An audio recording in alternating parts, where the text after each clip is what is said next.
Let's close out this module with a recap of the key takeaways. First, you learned what the product management lifecycle is. It is a framework for how great products are built and improved, broken down into different phases. These are Phase 0, define a business outcome. Phase 1, discover. Phase 2, validate. Phase 3, build. Phase 4, launch. Phase 5, evaluate. And Phase 6, iterate. Next, we went over how AI can be applied at each phase of the life cycle. In the discover phase, AI can help save product managers time by synthesizing and identifying patterns across multiple data sources. AI tools can also generate actionable recommendations and evidence to justify which user problems to focus on, making the discovery phase exponentially quicker. In the validate phase, AI allows for faster analysis of data and also has a large role to play in prototype testing. Product managers can leverage generative AI to quickly create a prototype that's ready to validate, and AI will enable testing of multiple prototypes at once.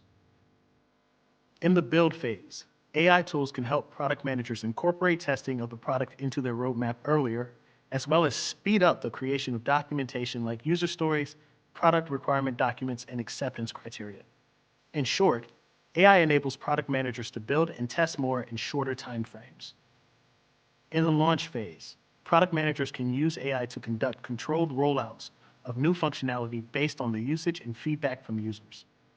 AI will also enable product-led growth mechanisms for any product launch by identifying what new products or features make sense to highlight to individual users in their journey.